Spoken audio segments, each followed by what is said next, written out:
Hello, everyone. My name is Joel McLeod, and I am here in the new year back for 2023. Not flying completely solo. Roland is still away on vacation, but we're trying something a little different this year or this time. We have an old friend of the podcast, old guest, Laura Steiner of the Milton Reporter is joining me on mic number 2 to be my co-pilot, co-host, partner in crime, however you want to have that title. Laura, welcome back. Thank you. I had a good time last year when I was with you guys talking politics. So thanks for having me back.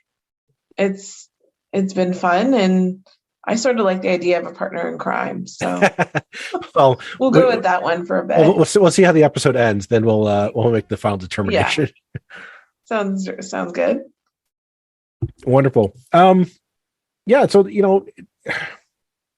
knowing our luck, we go away for the new year and expect to take it nice and easy, and then we come back and everything's just a whirlwind of stories. One of the things that Roland and I were talking about before the break, that we said was going to be one of the bigger stories in 2023 was the ongoing issue of the greenbelt, and how Bill 23 is not going to quiet down for the conservatives. We thought that was just going to, especially the issue surrounding how did the land get divvied up is a big question.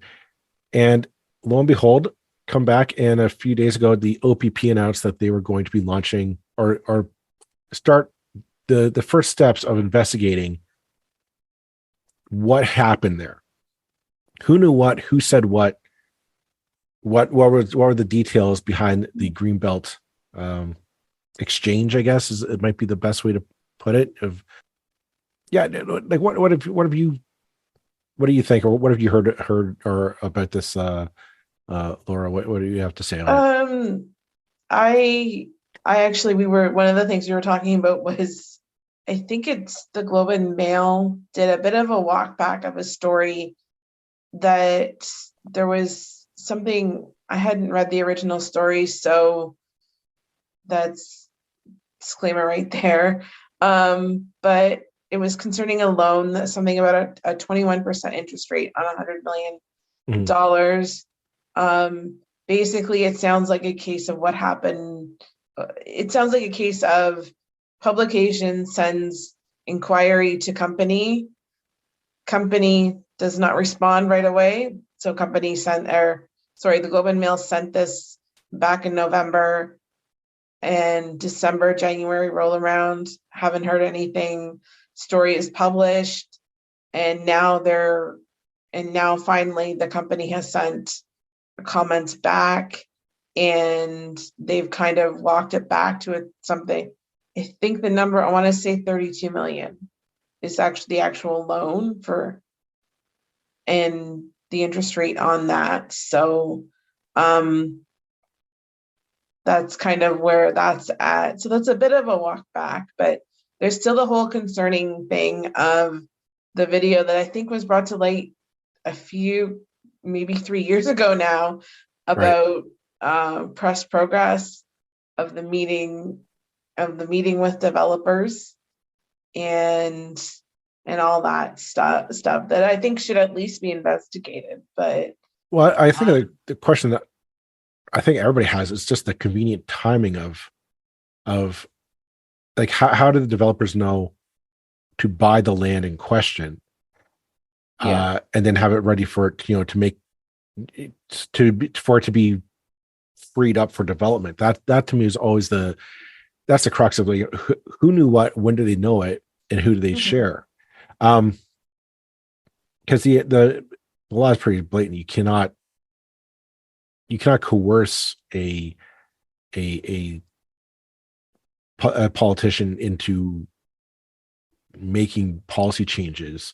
I guess it's not, but basically, no government official can tell a developer or anyone beforehand of policy changes until the policy is officially made.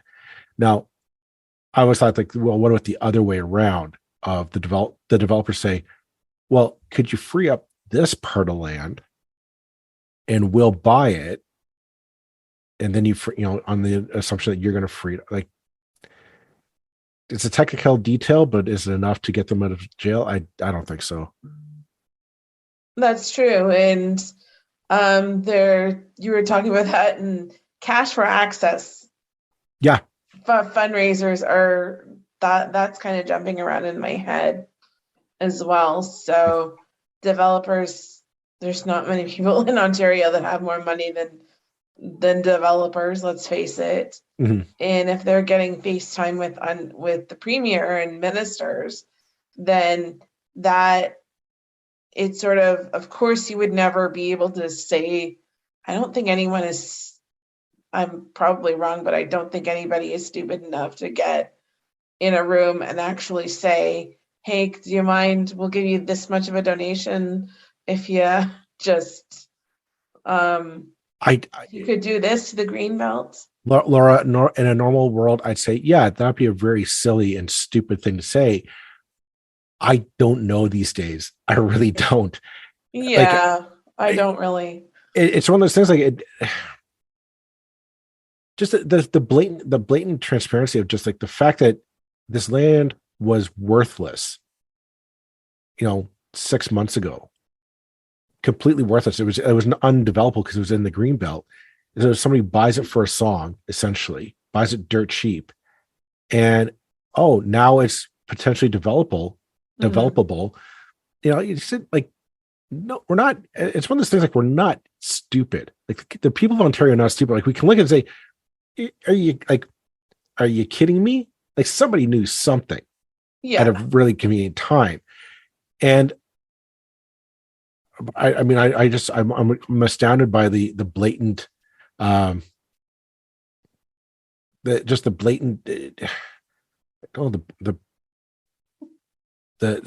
blatantness of it. Like, just like, you're not even hiding it. It's not even like, let's put it through some back channels and whatnot. It's just like, no, out in the openness. Well, that's the thing. Transparency of it all. Oh my! Even corruption. That's even they're so committed to their transparency. Even the corruption is transparent. That's. I don't want to say anything that's incriminating because nothing's been proven in a court of law. But I mean, I should have said alleged.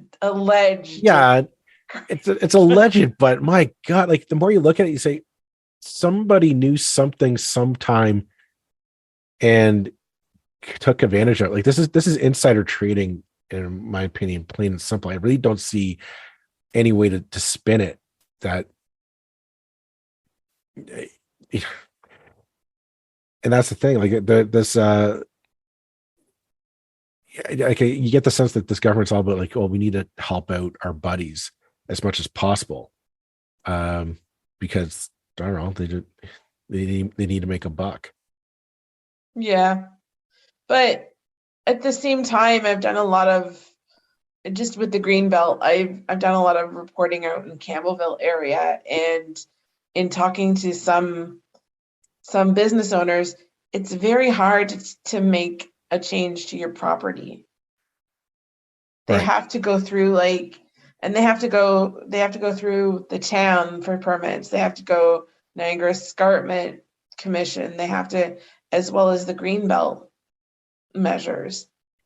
So it's not as easy to sort of update your business or update your house, kind of a thing. And so from that perspective, if there is any room for any of the tiniest amount of changes, it's probably in that on that angle, more than the, hey, let's sell off wholesale sell off of land here, Well, but I mean, that's the point of that was the point of the greenbelt, was that you make it so onerous and so tricky, not tricky, but like, just really onerous or really difficult to, you'd have to be able to make changes to your landscape there really only when it's absolutely necessary, not just because, I need I can make a buck here if I develop this plot of land. True. That's You what, want to like, make people think twice about it what is you want to you on a want them to, larger scale. well, that's the thing. Like that was the point, because the question people often had is like, why don't you turn the greenbelt into like a provincial park, right? If there's like a provincial park, you can't develop on it, right? At best, you could maybe put some tent sites on it or some camping grounds, and that'd be it.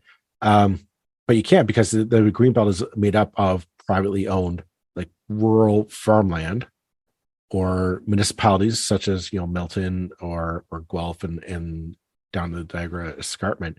Um, so like, what can you do? So the idea is that you just put so many roadblocks to development. Like you put so much red tape in there that you can't develop it, and that was the point of it, was that so that you can't develop it, and that way it preserves it as a biosphere. Parents locks in place for from that point forward, right? And so yeah, I find it all of it's highly just highly suspect that how the OPP. Yeah, I mean, I do find it interesting that the other aspect that I was going to say, but it was when we had, before the break, we had on Tim Gray from Environmental Defense to speak about them pushing the OPP to investigate. The fact that the OPP is already doing that tells me that there's a huge movement of green grassroots movement happening. Yeah. That they're organizing themselves, and it's amazing that they're getting stuff done. And that's the thing that gets me, is that it's on the ground movements that are getting this done. Not so much the opposition parties. I mean, the opposition parties put their complaints in, but it's like grassroots people who are really pushing this forward. Yeah, that's true. But then you have to wonder as well, if the OPP is so quick. Is kind of, I wouldn't say quick. I would say is so willing to get involved, if they weren't already thinking of it, just because it's a delicate situation. Inevitably, you're being asked to investigate potential alleged corruption.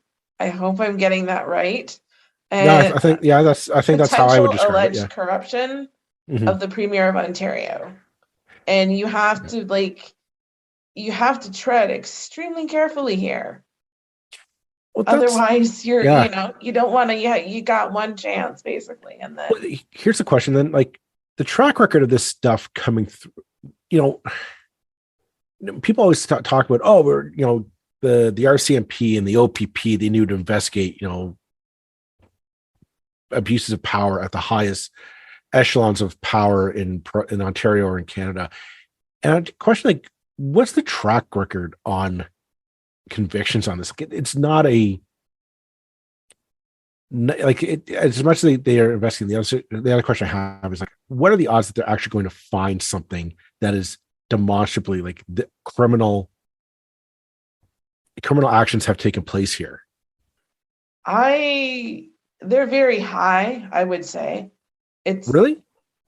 I wouldn't say they're going to for sure, but like I said, I think the fact they're getting involved, I'm not sure if, I don't think there's any public pressure involved in getting them to get involved and getting them involved, excuse me. Right. But I do think that it was like maybe they've had half an eye on things as they've developed, just in case. But I also, like, for me anyway, yeah, it smells. You've got sort of the video, which was brought forward. You've got sort of the land sales and speculation. I think you got to work on connecting the two for there to really be a sense of it for me. Because right now, there's the video Press Progress has been covering this a lot, but they'll have a story about against Doug Ford almost every other month. It feels like And that's I guess what it comes down to for me is that it sounds like, oh, just count the days before, the minister and the premier walked out of Queen's Park in handcuffs. And I always want to hold off that expectation, because that doesn't happen. Like that's not how this usually works. No.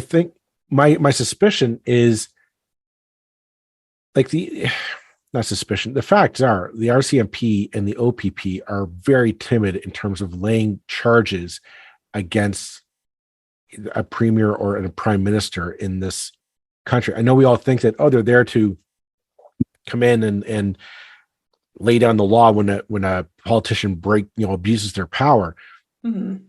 But historically, that doesn't happen in this country. Like you don't see you're not going to see a big investigation in the RCMP or the OPP coming in to, drag Doug Ford out of Queen's Park and handcuffs. That's not going to happen over this.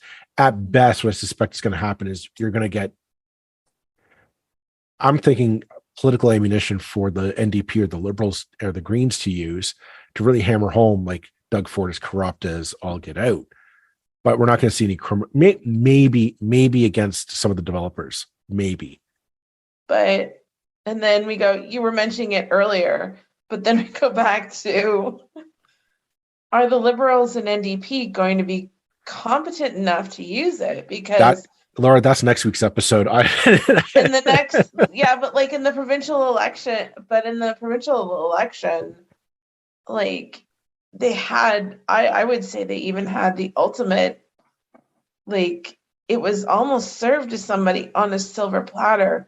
Go after everything he's done wrong. He's done wrong in the COVID-19 and handling COVID-19. Yep. And there was a lot. And they didn't use it. So isn't even, and this, if it turns out there was anything wrong, anything criminally done, that's an even bigger silver platter. So are they gonna be smart enough to choose a leader that'll hammer it home, or are they just gonna go get somebody, a new face, but the same ideas? You know what? That's what we'll have to wait and see. I agree. I think this will be this story alone should be the end of Doug Ford's premiership. Like this has the makings of a scandal 10 times worse than anything the Liberals did when they were in power, which you would think the law of averages, okay, that means that the Conservatives are done. This is it. This is their final term in office, and the Liberals or the NDP will make hay of this, and they'll be hammering every day, every question period, corrupt. And I'm not seeing that. And I think you raise a valid point. Are our opposition parties competent enough to, make lemonade out of the Conservatives' lemons? And I can't say that that's the case in this situation. No. Yeah. Well, the Liberals haven't really got started with their leadership competition yet that I'm at least aware of. No, nothing official has been done. And, but the NDP do have a leader in name only. She's not officially, elected per se, but Merritt Stiles is the leader of the NDP now for all intents and purposes. Where is she on this? Where is she to hammer home to Doug Ford? Like how on a scale of 1 to 10, how corrupt are you, Doug? And she's missing, and I'm astounded. Like Merritt, like this is the chance that you're being handed a golden opportunity here, and you're dropping it. It astounds me. I don't know. I don't know either. You know what? How about we'll take a quick pause, but come back because we'll focus on a story that you have going on in Milton. So take a break, and we'll be back in just a second. All right, and we're back. And Laura, you're looking kind of in your own backyard, Milton. We can't. I'd be remiss if I didn't get you a chance to talk about your bread and butter, so to speak. Um, Yeah. what you had we were talking about the green belt, and this is in part something we've also talked in the past on this podcast about Bill 23, kind of the details of it. How is Bill 23 poised to impact Milton directly? Well, basically, one of the things that it does is it freezes development charges. The Bill 23 freezes development charges, which form as probably a significant source for most of the municipalities in Ontario of their external revenue. And I've been watching this the last month or so because I think it's actually just as serious, if not more, than the environmental consequences. Because but anyway, in Milton's case, 17% of its external revenue source come from these development charges. And development charges, in case you're not aware of what they do, they basically help pay for growth related infrastructure. So you need another park, that's part of the development charges. It's a set amount per unit that's given back to the municipality to help pay for their own growth. So in Milton's case, as I've already said, 17.5% or 11 million. And so that's kind of what. And that's per year, right? And that's per year. So right. If you're freezing it at that while everything is getting more expensive, I think with inflation, with interest rates, cost of living, rent, mortgage, the whole shebang, so to speak, it's going to take a bite. And they were already in Milton talking about a larger tax increase. And this is another part of it that I don't think has gotten really enough press. I covered on election night, I got to interview Mayor Krantz, and Mayor Krantz, if there's a way to save money, he will find it. It used to be if there was a way to save money, he will find it no matter what he had to do. And election night, he actually mentioned that he actually admitted that we're going to be facing some constraints due to the inflation and rising interest rates. But what, I guess I'm trying to picture in my head, like what exactly that would mean for the average Miltonian, which I can imagine, Milton was always touted as being this, 905 city that was always growing. It's, on the, is it the place to be, right? You want to move out of Toronto, chances are you're going to move to Milton because it's constantly growing. It's becoming, it's kind of this great community. And I wonder, is that going to end? Because like you can pretty much kiss any good transit system goodbye. I mean, that's always the first thing kind of on the chopping block when you have, well, I mean, let's say $11 million a year. Like you say, okay, where can we save money? Okay, well, we just won't buy those new buses, to expand a route. Can we just have the route, instead of enough buses for a route to have a stop every half hour, or maybe like every quarter hour during rush hour, things like that.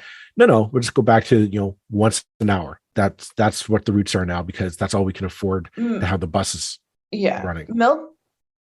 Well, you were talking, I'm gonna pick up a little bit on transit here. You're talking about it. Milton doesn't have very many. I don't think they have any buses that are due east-west routes too much. It's all focused on the GO station and matching up with GO schedules. So like I'm sort of in the southeast corner of Milton, and if I were to try to go by bus to, let's say, the velodrome from my house, I'm in Ontario Street and Derry area, I can't just go get on the bus go west on Dairy Road or Louis Saint Laurent and get to the velodrome, I have to take a bus first up to the GO station, which is north of my house, and then take the route that goes down to the Mattamy National Cycling Center or the velodrome. And Right.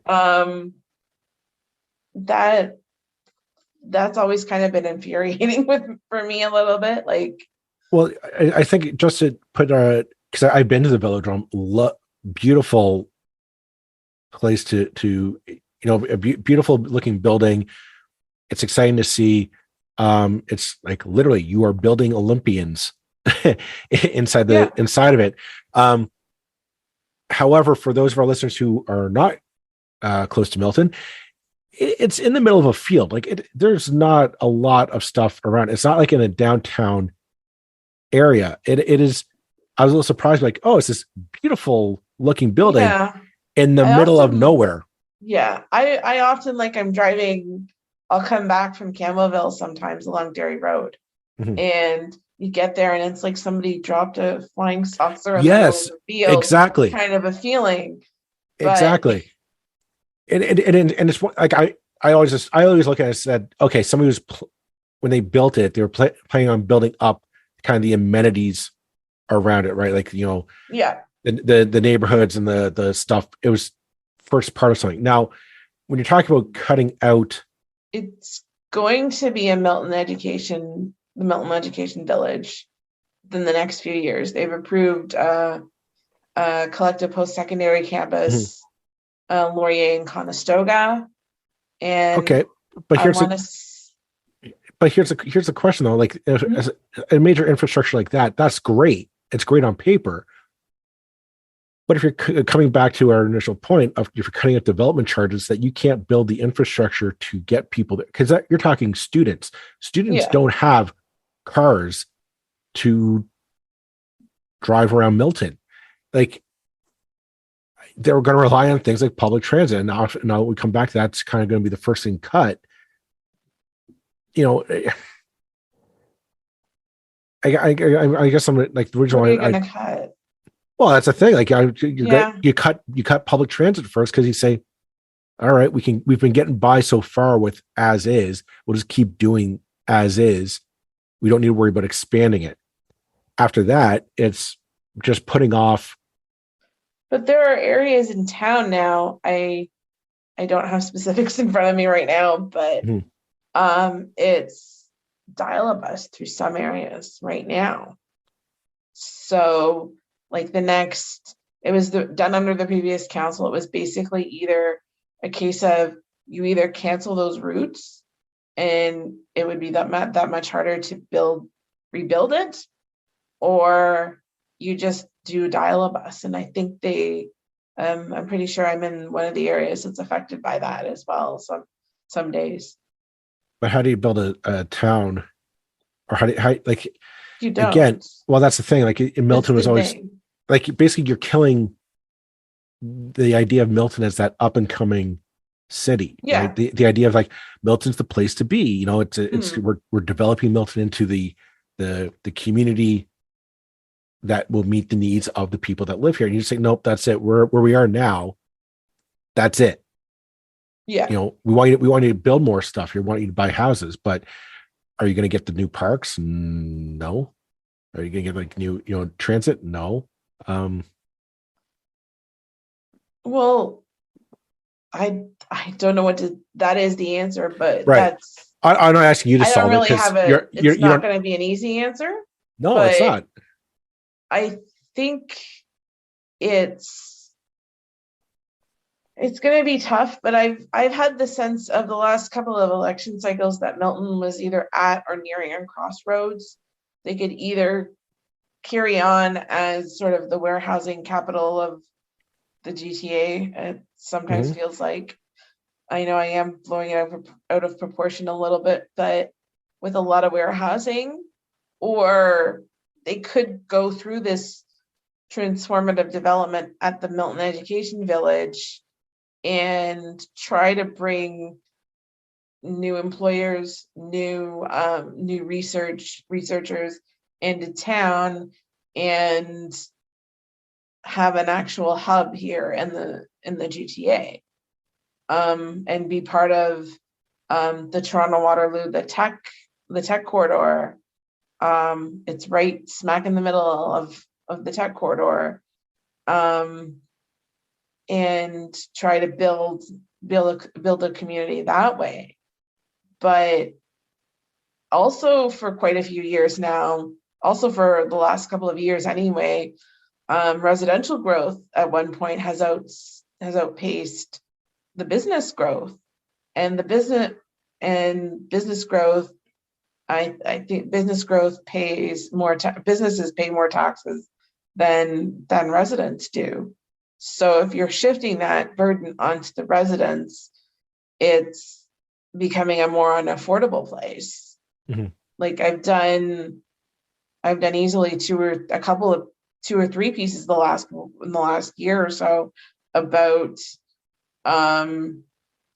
rents and how expensive it is to rent in Milton and the affordability of it. It's getting untenable almost.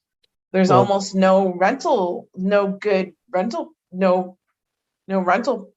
properties for like a single person or a student or any. And the what question you have is over $2,000 worth of rent a month. Right. And well, in that case, are you talking like you're talking almost about killing? Like, yeah, I mean, almost. If you're, well, I'm just thinking like if you're talking about like turning around the velodrome into a tech learning hub, we're going to get students and businesses kind of mingling and coexisting. This kind of does kill it off because students are not going to be able to afford $2,000 a month rental. Like they're just not. When you say, okay, if I can get an education in whatever field I want, my tech field or whatever, you leave the area. You go to a U of Waterloo, or you go even out of province, maybe, to find to get your education.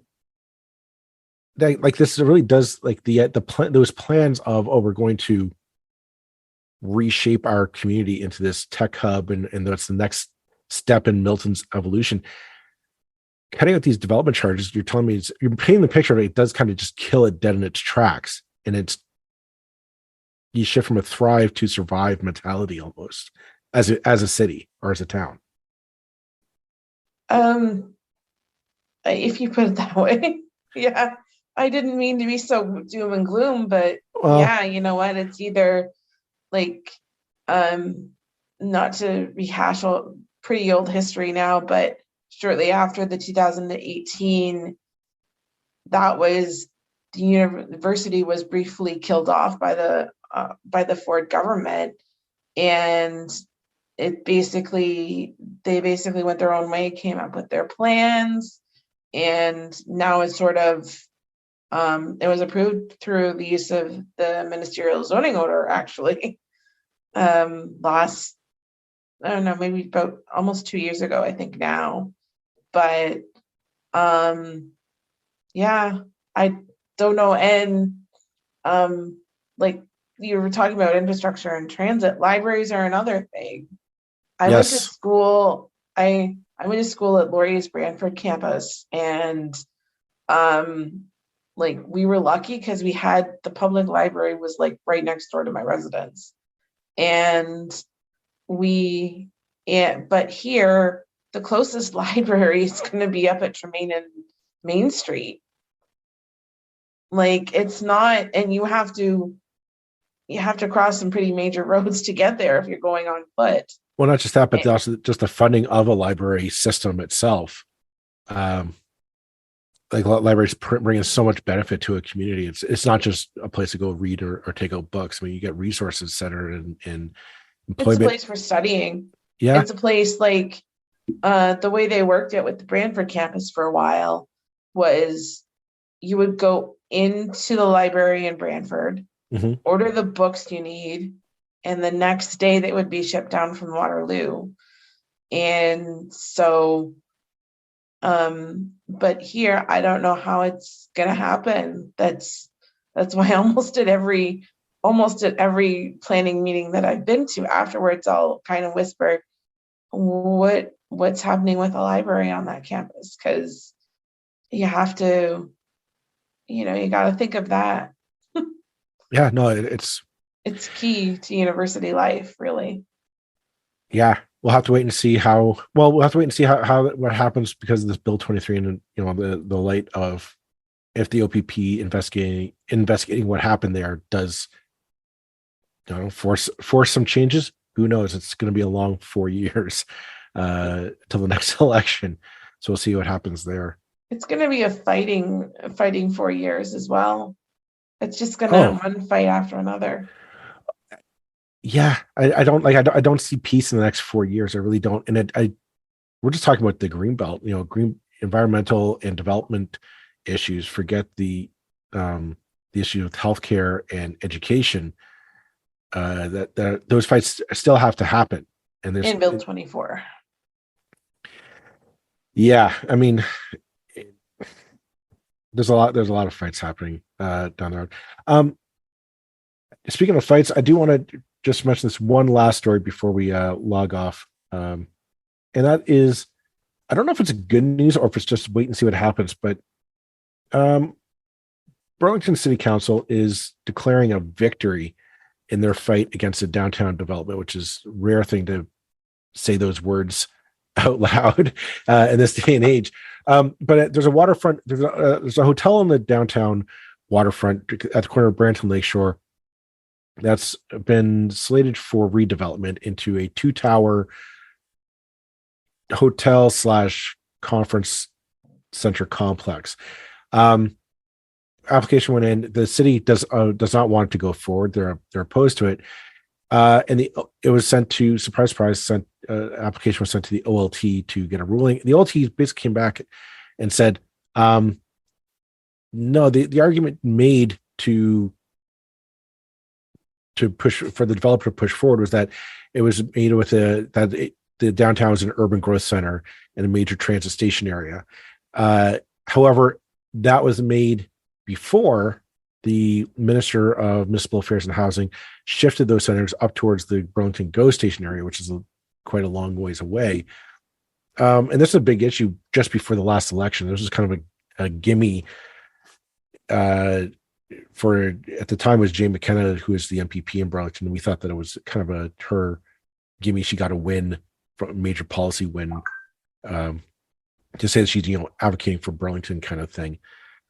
What was interesting though, in Roland Cilliers of the Burlington Post was posting that the OLT concluded the application to develop the site was quote unquote made on the day a complete application was accepted by the city of Burlington, which I'm taking that to read as basically the same day that they applied to the city of Burlington for this, or that the city of Burlington accepted the proposal. They also made a kind of beat around the bush to say, okay, we're also applying to the OLT for the appeals process. Like they already knew how this was going to work out, which again, I kind of take it as what I've said is that the OLT isn't it's not considered a reconciliation process or a remediation process. It's now considered part of the planning process. Like a developer wants to get something done, they just assume we're just going to go to the OLT.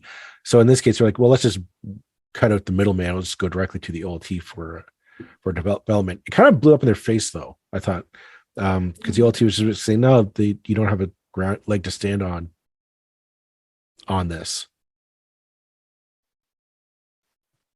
Well, I think we were talking just before before we came on air. Like, what stands out to me is the timing of that.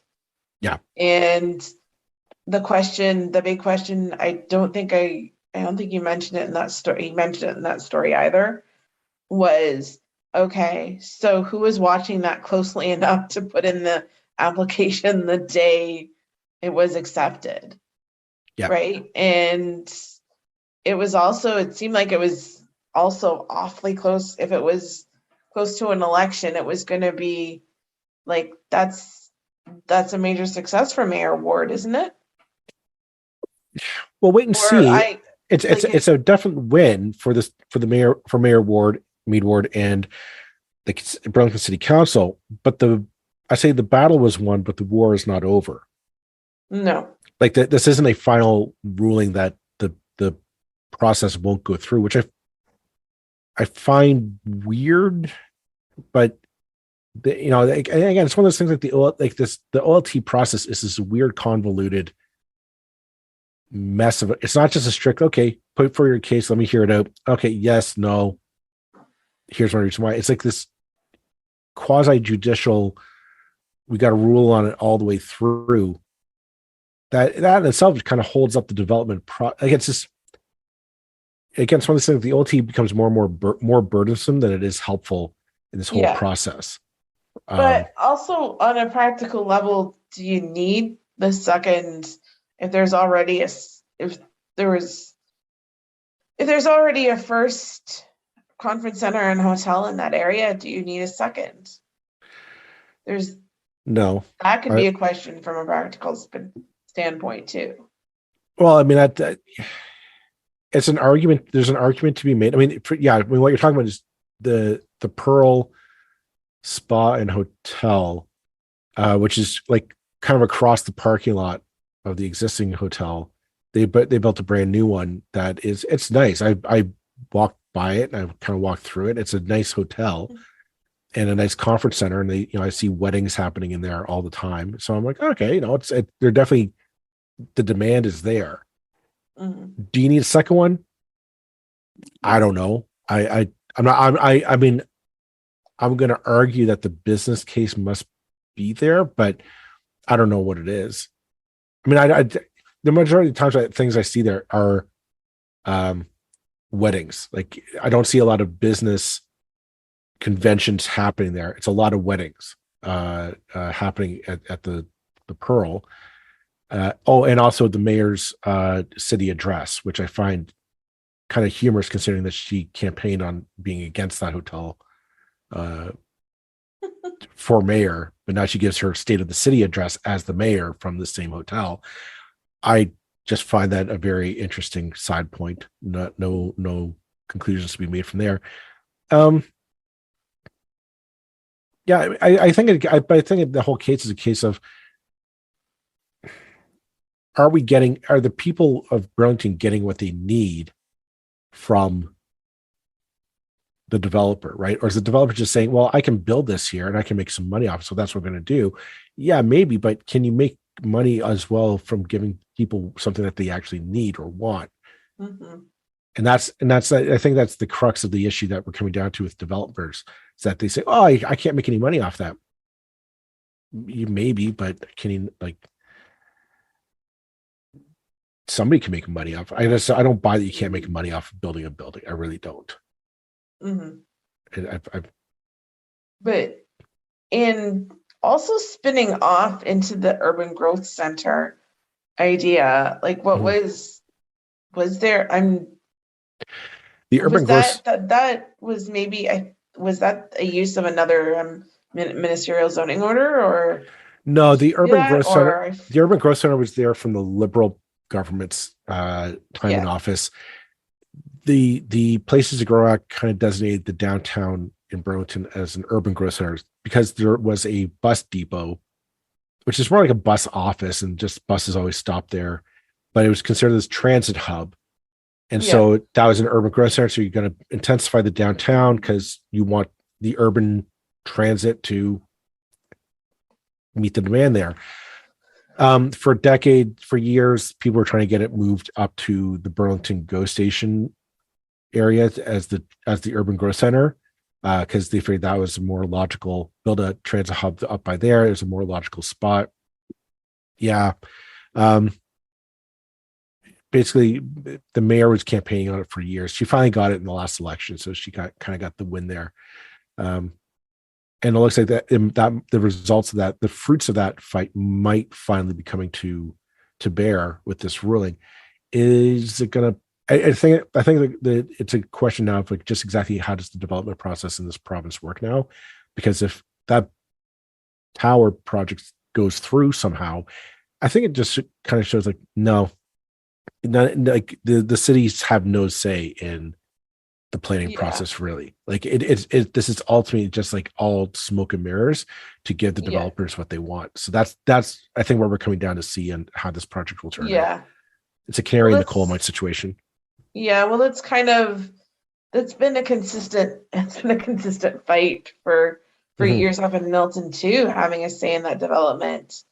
There's just been, like, I've heard things that they would let developments go through just because they wanted to avoid going to, as it was called then, the OMB.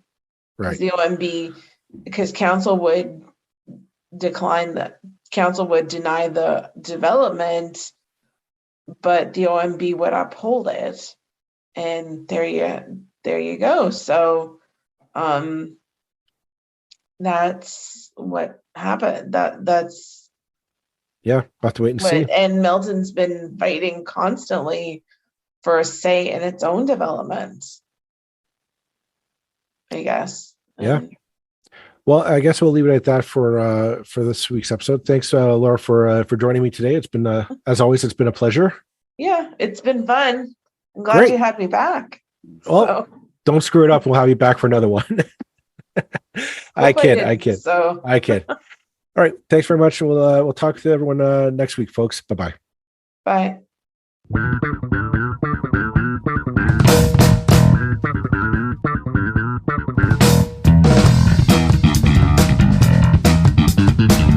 That's it for this episode of the 905er. Thank you for listening. As always, you can send us your feedback, thoughts, and concerns or ideas for future episodes to our email, info@905er.ca. We'd love to hear from you. You can help us keep the 905er going by financially supporting us through Patreon as well as PayPal. Visit us at 905er.ca and click on the support tab.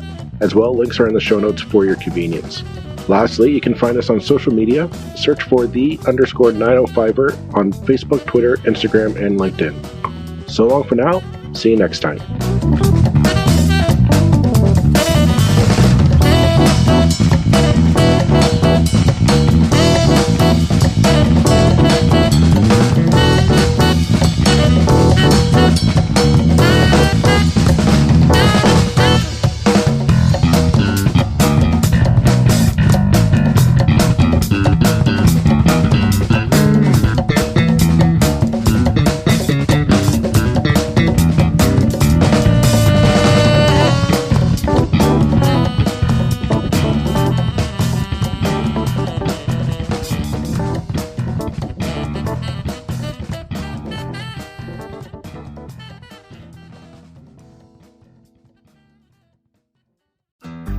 Looking to make the most out of this life and optimize your personal wellness? Then check out the Natural Man Podcast. Join me, host Mike C., as we explore all areas of human wellness, physical, mental, and emotional. Learn strategies to optimize your own well-being and be in the driver's seat of your own health. Remember, your doctor works for you. Learn biohacks, neurohacks, ways to improve sleep, and ways to optimize your body and your mind. Check us out on Apple, Spotify, the Fountain app, and at naturalmanpodcast.com.